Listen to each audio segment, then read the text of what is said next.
Hey, everybody, welcome to So Many Sequels, your book club for movies. I'm Josh, I'm Garrett. And I'm David.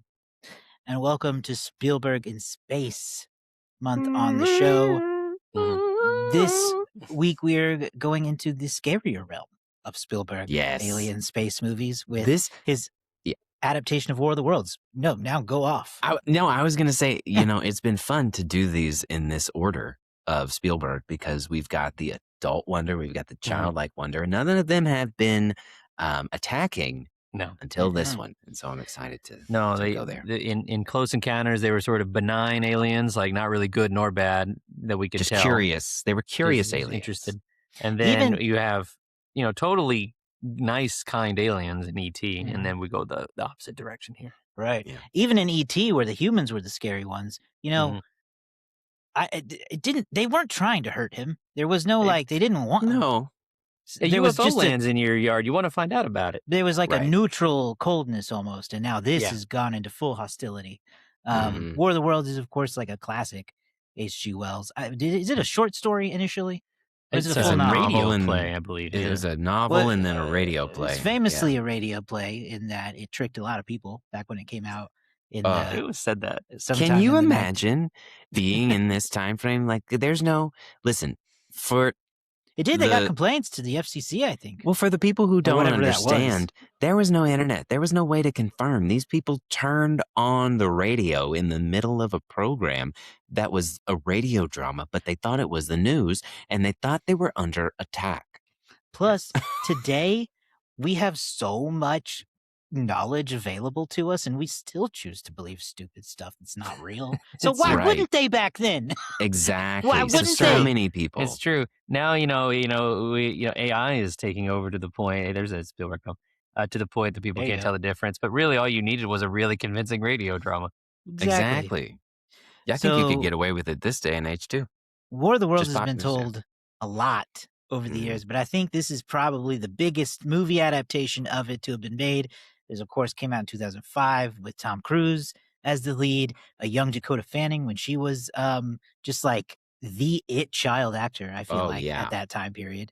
And Tom Cruise is he's pretty peak at that time too for himself, I guess. Big old POS in this one. He is. We talked about it in our Discord, which you can find out how to join at somanysequels.com. But anyway, it's like peak divorced dad energy coming from Tom Cruise in this movie.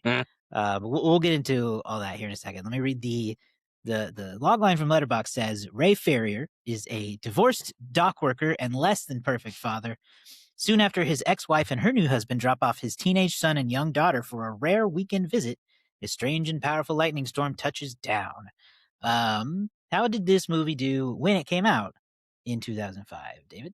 Yeah, so we'll go way back to July 1st, 2005. That's when this movie came out in theaters. It's 3-day total with 64.8 million in the number one spot. We're actually going to expand out to the full holiday weekend. This is July 4th, of course, holiday weekend with an extra day in there. So War of the Worlds would bring in $77 million in 3,900 theaters. Number one movie at the box office that weekend. So another number one for Spielberg there. Batman Begins was in its third weekend at number 2 with 19.3. Mr. and Mrs. Smith at number 3 with 12.7. Bewitched, the Will Ferrell and Nicole Kidman Bewitched at number 4 with 11 million. And then, this is great. Herbie Fully Loaded at number 5 with 10.7. We talked last week about the incredible run, or a few weeks ago, whenever it was, about the incredible run of E.T. And you're going to tell me about the incredible run of Herbie Loaded? No, I was going to. No, instead, the run for War of the Worlds was quite steep in terms of how long. So it was a number one movie. In the second week, it was number 2, dropped to 4 by week 3. It was out of the top 10 by week 5. So it was a pretty sharp decline for War of the Worlds as new movies came in. And 2005, obviously a great year for movies. Number one movie of 2005 was Star Wars Episode 3, Revenge of the Sith, followed by The Chronicles of Narnia, The Lion, the Witch, and the Wardrobe, Harry Potter and the Goblet of Fire. War of the Worlds was number 4, and then King Kong our former host of the former disgraced co-host Andrew Nichols, one of his favorite films of all time, Peter Jackson's King Kong, pivotal to the origins of the so many sequels. Truly. Instagram page. Some other movies that we reviewed from 2005 include just recently. Didn't we? Maybe I just watched this recently. So I was going to say Charlie and the Chocolate Factory. I think I just watched that. But for this podcast, we did Sin City way, way, way back a long time ago. That came out in 2005. Wow. And we've also did Batman Begins back in, I think, season 1. So it's been a little while since we visited the great year of 2005. Yeah. This was prime movie-going years for me. I think we got to go ahead and name that this is post 9/11 and that is going to come up. So if that's going to bother anybody, then just know ahead. Yes. True that. Be aware. We'll get into it. This is a movie about an alien invasion, aliens taking over the world. It's really interesting. It opens with a narration, which is controversial on this show. I think any narration. This movie is bookended by narrations. No, and these two narrative bits are straight from the novel / radio Morgan drama. Freeman's They are mouth. almost word for word the opening of those stories. So narrated by Morgan Freeman. It would have been cool if they would have used the old H.G. Wells recording. I'm just that would have been saying. interesting. They probably couldn't get the rights.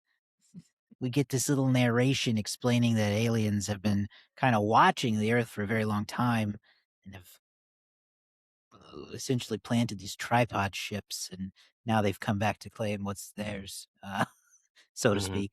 But that's how we open, and then we very quickly get into the mess of Tom Cruise is, as we said, a divorced dad who is having his kids dropped off with him for the weekend. His ex-wife and her husband, what is it, Todd or Tim? Or it's always a Todd or a Tim.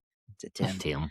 Are going up to her mother's in Boston for the weekend. And obviously, Tom Cruise's character, Ray, proves himself to be completely incapable of caring for anybody, let alone his children or himself. Yeah. Let's get into that. Let's start off before the aliens even invade.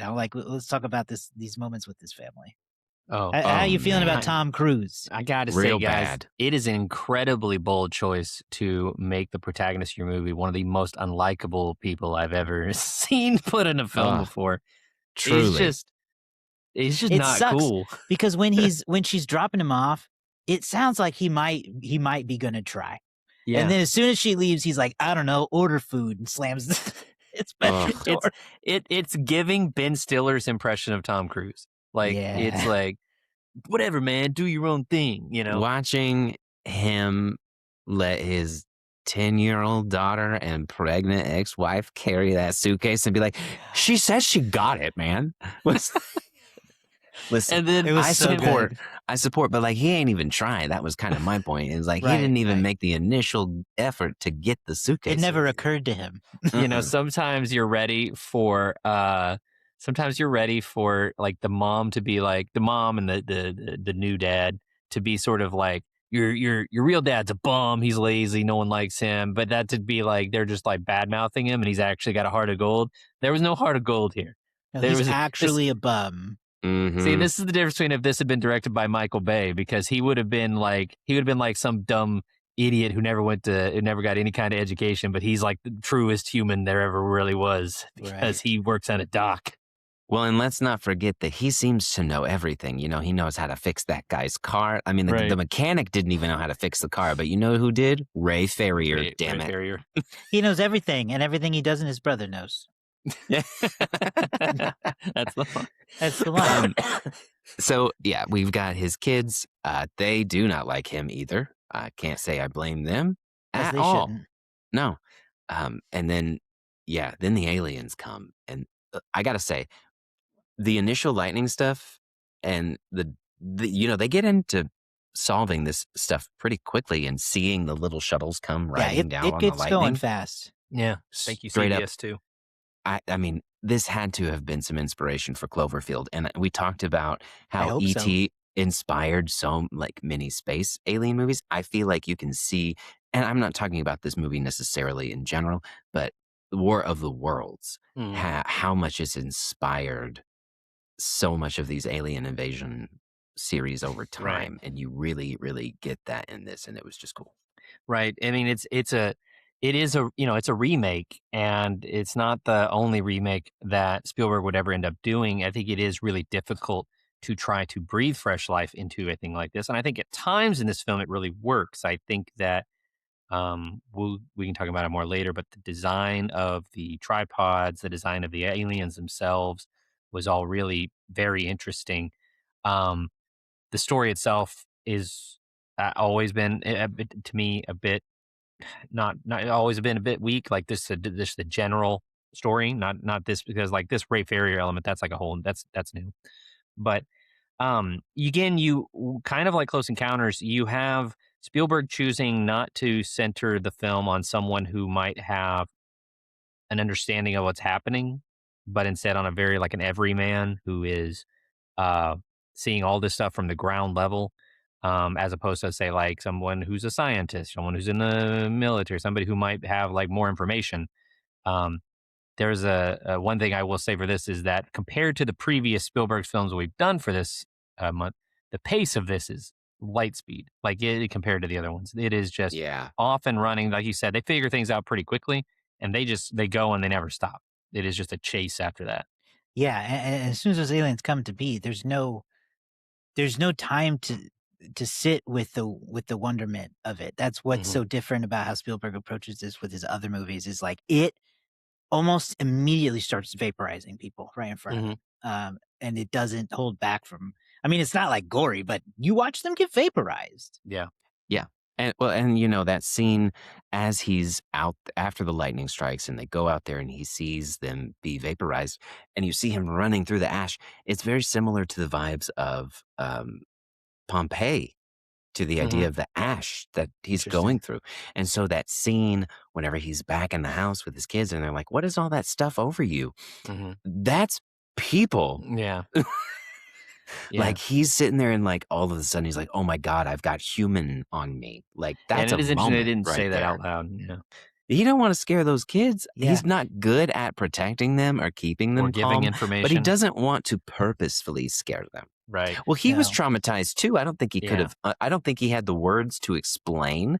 He just needed to know they needed to go. And that's why, again, I think Spielberg is so good at these movies because every single time it's been from an everyman perspective, right? Like you expect a hero, a cop, a firefighter to jump into action, but it's fun to see what would I do in this situation as dock worker on the street. Like, you know, how would I react and put yourself in those shoes? No, I definitely don't know that I'd be joining the fight, and that's kind of the vibe Robbie here. would. Like Robbie can go. Robbie can try. I was gonna say, what's I'm his so name? sick of that kid. James Chatwin, is that his name? Is it I don't James care. Chatwin? Justin Chatwin. Here it is. To me, he was given sort of like proto Chalamet vibes in this. I don't know what that says about me, but I was looking at it. I was He like, grows up to be somebody in Shameless. He was in Dragon Ball, the Dragon Ball Z movie. Anyhow, no, like there's a like we gotta survive mentality to this. We just gotta go. Again, though, you see Spielberg's sort of horror tendencies. This is gonna be big time in this So one. spoilers here, and some of this is influenced by. I mean, like the ash, definitely. Also, like you mentioned Pompeii, but also a 9/11 element there, where there was just ash everywhere and dust and crumpled cement and stuff everywhere. But you have like that river of bodies that flows by, terrifying. You have the sequences in the house with the robot snakes that are looking for him, like. There was also, there was something that really stood out to And me then you as have just a the scary guy that like thing. the ambulance driver guy who turned Tim Robbins. like sometimes the humans were scary too. So I mean, like, And that's it's one of those things. The awesome part. I feel better about it. Like, I think Jaws and Duel could be classified definitely as horror films, but Spielberg himself has said that he's never done like a true blue horror, and maybe he will one day still. But I think he's gonna. He has the potential to do like one of the scariest movies of all time. Because his instincts are so good with that. Yeah. Yeah, that moment when Dakota turns around and that eye is right in her face after we've already been through the tense moment where you think that you've been through it. Holy crap. That is terrifying. I thought it had a lot of very scary elements. Yes. And scary because, again, we talked about the post 9/11 effect. This is in New York. This is 2005 after a huge terrorist attack has happened. And this is still fresh on everybody's minds. This is Yeah. not something that we ever forgot about until, we forgot about it. Yeah, And then, any younger you know, people watching or listening may not know or remember that, like, in 2005, it was still very much like, when Dakota's like, "Is it the terrorists?" That was a thing for sure, for Oh, yeah. sure. Like, you right. laugh And it at was it a now, hit. but, Yeah. like, anything was the terrorists in It was 2005. no, I Right. mean, it's kind of hard to it's hard to believe that there could be with the way things are today, a traumatic event happens and it is old news before the end of that day sometimes. Um, Usually. and 9/11 did have a long-term impact. Like it wasn't just that like, oh, we were devastated and nervous and worried for a year. We were worried for like almost Many half a years. decade Yep. easily. That there would be some other form of retaliation somewhere. Like I remember like school trips being canceled for like a Mhm. year out, and things like that. And so like that nervousness, that PTSD for like better like collective PTSD didn't go away. And so it is interesting to see it in 2005 and to see all these illusions. The people that were, you know, walking the streets, the missing people, Mhm. banners and Mhm. stuff like There's a that. plane crash scene The plane that crash. is Oh, that set piece is man. famous. I mean, it's a piece of the Universal Warner Studios tour Brothers. now. Yeah. Isn't that what we went and saw in It California? is, yeah, Oh, we've seen it. They purchased a real, plane and destroyed it for the sake of the movie, and yeah, it's a really impressive set piece. and again, we got to go back to all this month is Spielberg in space. So we got to talk about Yeah. the man himself. And again, we talked about it in the last two movies and his use of practical effects and not even just practical effects, but practical people. There was a moment in this where I was purposely like looking at the crowd. Mhm. It feels Mhm. like in this day and age in movies, whenever it's a crowd, it almost feels like it's not real. It almost just feels like it's zoomed out and a bunch of AI people walking amongst people. This, he uses the crowd. He uses the extras to set the tone. They've got people talking. He uses them to frame shots because obviously in this case, when something crazy like this is happening, so many people are just going to flood the scene and be a part of this story, even if they're not. And so you've got Michael Scott's wife, or Michael Scott's future wife, Ray Ferrier's neighbor with their kids. And Mhm. she's talking and she's a part of the neighborhood. And he uses all of these people, and you just don't see that anymore. Some of the framing that he used for Dakota in these shots to create depth in the scene with the practicality and the special effects. You know, there's this, I think it's this or ET, I can't remember, but he's got people on a cherry picker essentially, and it looks like they are practical, but he's got some special features in the background, but he still creates that depth. So he blends everything to where it still feels real, even in this scenario where it's clearly so much CGI, so much special effects being used, but the mix of special and practicality and the camera work. I mean, it's incredible to watch him create. No, it is. I mean, and it's Spielberg. We talk a lot about people who over rely on visual effects, people who um, want to stick with practical stuff. Spielberg's always been the master of, or at least one of the masters of blending the both. Of using what he needs and not being afraid of using. There's a shot in this that you could probably do practically. I remember thinking to myself, like, you could probably do this practically. The all the people, there's a big mass of people that are coming down, and then the train thing comes down, and the train goes by, and it's just on fire, like and it's going by like super speed, just burning. Hmm. And I was like, you probably could do that practically, but obviously it's probably more cost effective to not set a train on fire and see if you can get it in one take. And Um, not kill people. not accidentally, you'll not put a whole bunch of people at risk, but like that's a great shot that's scary and evocative of just the fear that these people have, the uncertainty of everything. They're trying to get to this boat so they can get away, and the boat's leaving. People trying to get on, people rushing to get on. The fear of that, the helplessness, I think, is what is one of the core aspects that we're trying to get at here with this movie is how helpless you would be in that Yeah. situation.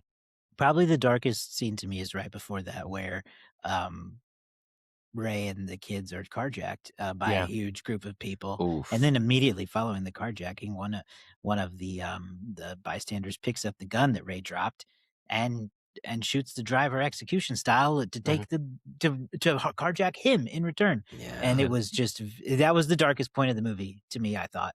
Yeah. And really showed that helplessness and desperation. I would also say it's also one of the most unbelievable for me parts of the movie, because if you tell me only 2 people in that crowd had a gun, you lying. Well, nah, everybody be shooting and going crazy by that point in time. It's possible. Yes, it's possible. Even in New York. In New York, because they got guns. But all the people with guns, maybe they already got their own cars. You know, and there's only 2 guys with guns that are like, "Dadgummit, I got to get to one of these cars with my gun first." You know, but yeah, no, that's a tense, because I mean that's the you know, I was reading a little bit that Spielberg, you know, in addition to some 9/11 and him dealing with that, it's also just like there's an anti-war aspect of like, this is what it does to people. It reduces us, you know, that it reduces people to some of their worst instincts to protect themselves, for survival. And I kind of thought, you know, it's funny because you could pick this movie off of Tom Cruise and his kids, and you could like move it around and drop it onto any of these other people, and there's like a different movie going on for all these people. Yeah, no, that's what I think. Part of what makes it so good is that it doesn't necessarily rely on these characters. It's about them experiencing what's happening. Like they Ray kind of helps, I guess, when he's like, "Hey, look at the birds," but like someone else would have noticed that. I don't know that it had to be him, but it was still the army who ultimately who took that tripod down. Who shot that one down. And then you know, at the end when we bookend with more narration, we come to find out the Earth was going to kind of take care of itself anyway. Right. That we kind of just needed to outlast them. This is from what I understand. The truth of this is true of the book. It's true of the radio play. Is that the aliens ultimately, Martians in some cases, are undone by the simple thing that they don't have immunity to all the germs that are on Earth that humans have built up over a long time. Which you'd think if these guys have been planning this for 1 million years, they'd probably be aware that there's some stuff like that. But either way, like, so I mean, to me, it's a somewhat unsatisfying ending in like any iteration that like that took them out. When you add on the fact that like, would Ray have even found that out? Like, would any of them actually known that was what was going on? That they couldn't live with all the longest Ray would have figured it out. For the longest damn time, I straight up thought it was the birds. I thought it was absolutely the birds could somehow, that they just didn't calculate for the birds, and that they just decided, the birds got through and they busted the shield. Now we can just kill them. I was like, the birds. Yes, we create an army of falcons to take out the aliens. So I mean that's kind of a broad thing on this story in general. It's kind of an easy out for the movie. It is. But at the end of the day, and I think that's really kind of what surprised me, is that it just kind of ends very abruptly. You know, from the perspective of the characters we've been spending time with, they're like huddling for you know, to stay safe, and then they notice that, hey, this one these days they're just crashing now. They're just this war is ending itself. Yeah. Yeah. Dang, this book came out in 1898. Whoa. So I mean, for 1898 is probably a pretty novel idea. Man, that's the 1800s. I did feel bad. So there are some things. There's some little. I wanted to just say I did find it very. Tim Robbins is very creepy in this. Just to kind of shout out some of their performances. It did make me a little sad. Like, he was obviously going a little unhinged, but it made me sad that Tom Cruise had to put down Andy Dufresne while he was trying to make another escape. I know, he was just trying to dig a tunnel, dang it. And Dakota's really good in this as well. There's a bunch of people who are in this that are just kind of like blink and you'll miss them. There's actually a young Channing Tatum in this movie, who's one of like the little kids in like in the church at some point. So Miss Shimenti, I think, is her name, from Abbott Elementary. Mm-hmm. She's in this. She's in this. And then like they meet up like they've been friends. There's actually 2 cameos. So at the very end of the movie, we see the kids, because they're trying the whole time to get to Boston, to get to the mom's house, the grandmother's house. We see the grandmother and grandfather there, and the grandmother and grandfather are played by Anne Robinson and Gene Barry, who were two of the main characters in the 1953 adaptation of War of the Worlds, which is a very nice. Cute. I always love when they do that kind of stuff. When the people from precious. 60 years ago get to have a cameo in the movie. I love that stuff. Yeah. I think we're winding down on our review overall, so I'm going to tell the story that I have of this movie because I remember when I Please went to do. see it. David, you and your box office review enlightened me. My family would always go see movies. It was holiday season whenever we had like a holiday weekend. It was a good thing for us to do. It was Christmas, New Year's. And so this was definitely a movie that we went to see opening weekend on the 4th of July, whenever we had the time off. And I remember going in, summer day, excellent, saw this movie. Whoa, this is crazy. When we came outside, it was like what Tom Cruise looked like over the house, and all of it. And there was, to our knowledge, there was no rain or anything in the forecast.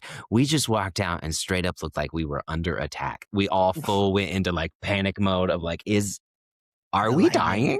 The power was out across, like as we went home, the power was out. It was terrifying, and it was just a bad storm. But too scary.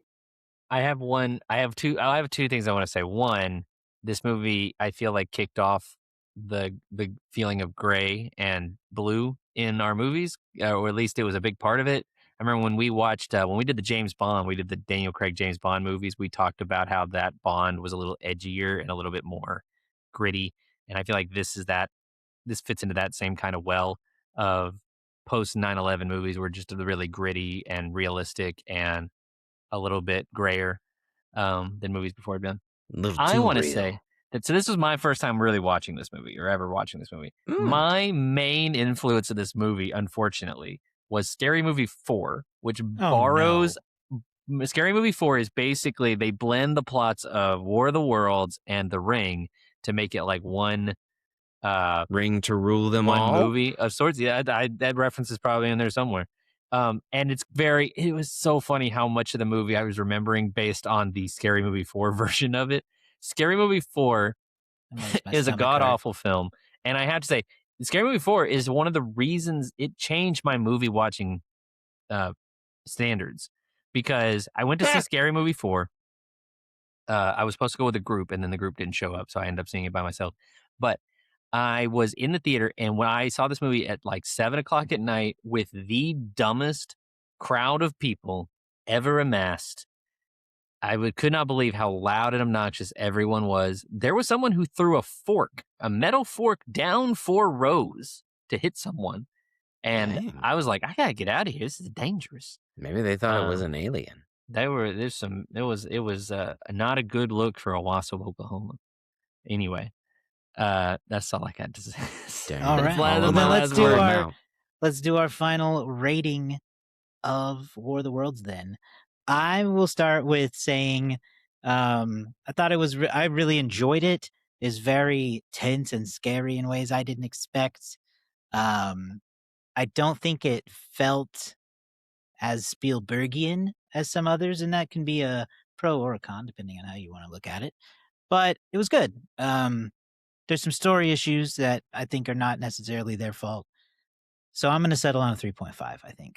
No, that's the same zone I think I wanted to hit. 3.5. There's definitely some things that are some positives. I think Spielberg achieves what he sets out to achieve.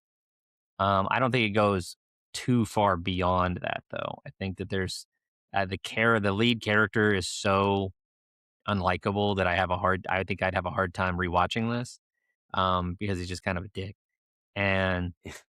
But the spectacle and the scale is exactly, it's why you would get Spielberg for something like this. He just kind of, he hits it on that front. But so I think best I can give this is 3.5. Yeah, this is Spielberg blockbuster to a T. Like, if you want to, he's got movies where they've got a lot of depth. They've got a lot of story. The other two, they seemed a lot more personal. There's a lot of personal in this. But it's an adaptation of somebody's work, even something that he might still be connected to. You're working with certain things, but you're right, David. It's the size, it's the scale, it's I'm going to make this movie. It's going to make X amount of millions of dollars, and then we'll make something else, keeping something going. this is for me a movie that is like so much better than I expect. Like, I've seen it, I know it, I expect it to not hold up. And then it's like, oh my God, this is holding up so It kind well. of did. I'm so entertained. And I walk away going, that movie's great. It's 4 stars. And then we have a discussion like this. And I'm like, okay, hold on, pump your brakes. You just had a really good time. And that's fine. Which is But when super you- valid. Yes. But when you look at it as a movie and you take it into consideration, I'm going to end up landing where you guys land. I also think this is a 3.5. Okay, all right. It was probably a 4-star watching experience for me. Exactly. I had a good time. And that can be tricky. Yes. I do think it would be fun as a group because you can kind of nitpick on any of the goofier parts that you want to.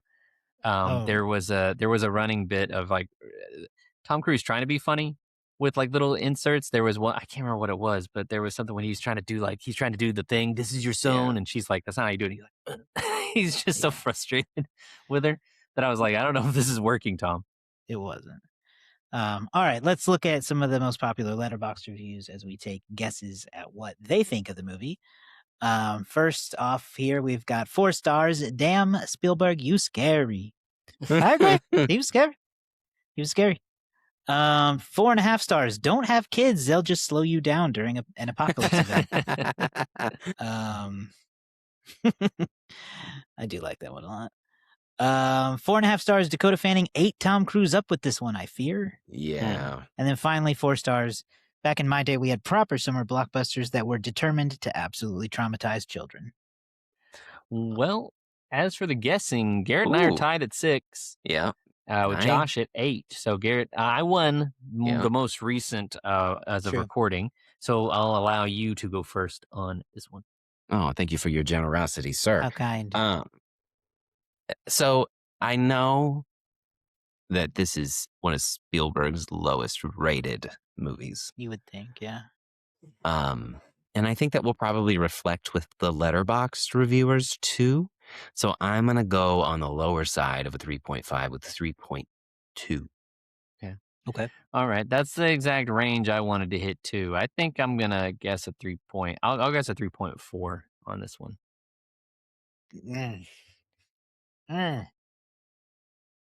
I'll guess a 3.3. Ooh. Let's see. What is it? 3, 2, 3, 3, 3, 4. Mm-hmm. It's going to be 3.5 on the dot. We do have a direct hit this week. Ooh. So our instincts were right. Oh my God. It goes to me.